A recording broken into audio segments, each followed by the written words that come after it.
नमस्कार। विद्या news line में आपका स्वागत है।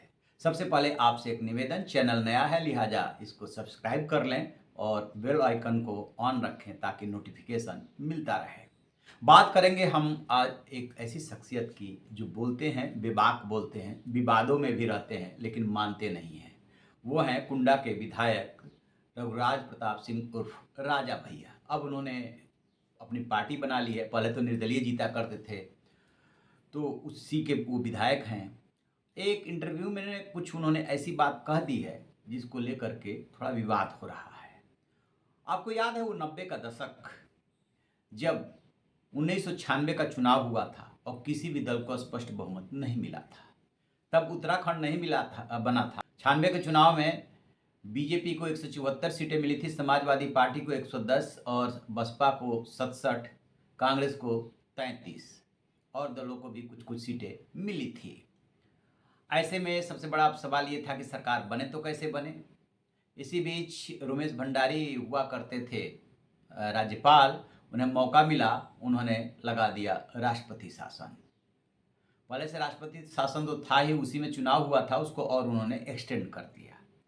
इस बीच बसपा और बीजेपी में एक बार फिर वार्ता होने लगी थी कि सरकार बने, दिल्ली से लेकर लखनऊ तक, और 6-6 महीने का कार्यकाल तय होगा। 21 मार्च 1997 को मायावती मुख्यमंत्री बनी बसपा की। जब 6-6 महीने की बात तय हुई थी, उसमें ये बीएसपी ने शर्त रख दी कि पहले हम मुख्यमंत्री बनेंगे। ठीक है। उसके बाद 21 सितंबर को ये सब ड्यू हो रहा था। विवाद दोनों में शुरू हो गया था। मायावती के कई फैसलों से बीजेपी सहमत नहीं थी, लेकिन जैसे तैसे उन्होंने सत्ता का हस्तांतरण कर दिया और कल्याण सिंह मुख्यमंत्री बन गए। अब कल्याण सिंह मायावती के फैसले पलटने लगे। स्वाभाविक है कि वो अपने हिसाब से फैसले लेंगे। वो बसपा को बुरा लग रहा था और 19 अक्टूबर 1997 को बसपा ने कल्याण सिंह सरकार से समर्थन वापस ले लिया।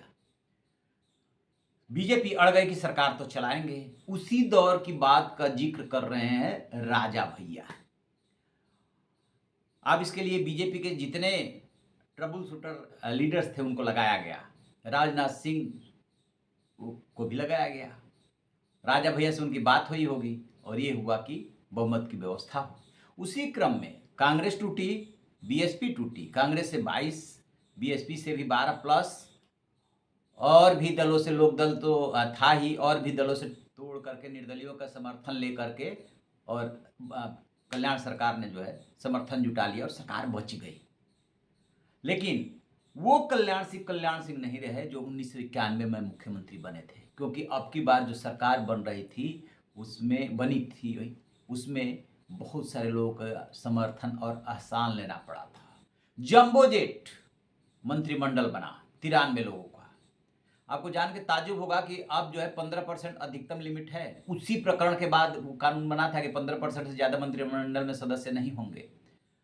संभालना मुश्किल हो गया था। राजा भैया भी मंत्री बने थे, उसी चीज को वो गिना रहे थे। लेकिन कल्याण सिंह बहुत दिनों तक शासन नहीं कर पाए। 2 ही 3 महीना बीता था, तब तक उसी दौर की बात है कि फिर एक टूट होती है और जगदम्बिका पाल जो है मुख्यमंत्री पद की शपथ ले लेते हैं। मामला चला जाता है हाई कोर्ट में। हाई कोर्ट जो है उनके शपथ को जो है अवैध ठहराता है। लेकिन एक दिन स्थिति ऐसी बनती है कि एक ही कार्यालय में 2-2 मुख्यमंत्री बैठे थे। पुलिस प्रशासन परेशान हो गया था कि करे तो क्या करे। खैर हाई कोर्ट का आदेश आया तो उसे मौका मिला और जगदम्बिका पाल को कुर्सी से उठाया। हाई कोर्ट का आदेश ये भी था कि इस कार्यकाल को, मतलब एक दिन का भी यदि उनका कार्यकाल है तो मुख्यमंत्री के रूप में न जोड़ा जाए। तो उस दौर ने जो है वो उस दौर में ये भी हुआ था, 2-2 मुख्यमंत्री का प्रयोग। और जब कहा गया था बहुमत साबित करने को, उसी दिन सदन में बहुत जबरदस्त मारपीट भी हुई थी। उसी को आधार बना करके एक बार फिर से राष्ट्रपति शासन लगाने की कोशिश हुई थी, लेकिन वो कोशिश नाकाम हो गई थी। तो सदन में मारपीट, 2-2 मुख्यमंत्री, ये सब उसी दौर में चला था। सरकार तो कल्याण सिंह की चल गई उसके बाद, लेकिन उसमें कई ऐसे रिकॉर्ड बने जो खुद कल्याण सिंह अब तो इस दुनिया में नहीं है। यदि विचार करते होंगे तो जरूर पछतावा होता होगा कि ये सब नहीं होना चाहिए था, क्योंकि 1991 में जो उनकी सरकार बनी थी बेदाग थी और भ्रष्टाचार का कोई आरोप नहीं था। सिफारिश की बहुत कम गुंजाइश हुआ करती थी। ट्रांसफर पोस्टिंग धंधा नहीं था। प्रकाश सिंह डीजीपी हुआ करते थे, उन्हें फुल अथॉरिटी थी डिसीजन लेने की, कौन लॉ एंड ऑर्डर बिल्कुल दुरुस्त हो गया था। लेकिन दूसरे वाले कार्यकाल में यानी 97 से जो कार्यकाल उनका चला उसमें कल्याण सिंह वो कल्याण सिंह नहीं रहे और उसी दौरान उनका जो है मतभेद भी हुआ शीर्ष नेतृत्व से।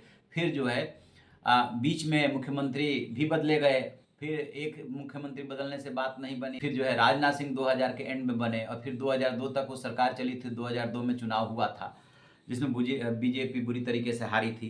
तो हम ये बताना चाहते हैं कि राजा भैया ने जो राज खोला है उसमें ये बात तो उसी दौरान साबित हो गई थी कि ये सब किया गया है, साफ साफ दिख रहा था। लेकिन मायावती और राजा भैया की जो अदावत शुरू होती है वो जो है उसी वहीं से शुरू होती है, उसके पहले अदावत नहीं थी। और उसके बाद जब मायावती को मौका मिला, फिर से उनकी सरकार आई, तब जाकर के उन्होंने राजा भैया को जेल भेज दिया था। उनको तालाब को जो कि बहुत बड़ा था उसमें जो है उसे पक्षी विहार बनवा दिया था और पोटा लगा दिया था, फिर बाहर के जेल में भेज दिया गया था। बहुत दोनों की अदावत चलती रही। बहरहाल ये बात जो निकल करके आई है वो अभी जो राजपूत विधायकों की और नेताओं की मीटिंग हुई है उसमें राजा भैया भी दिखाई दिए थे। तो ये जो लामबंदी है, गोलबंदी है, कोई आज की नहीं है, ये पहले से ही चली आ रही है। आप क्या सोचते हैं ऐसी लामबंदियों पे और ऐसी सरकार पे? अपनी राय जरूर दीजिएगा। Thank you.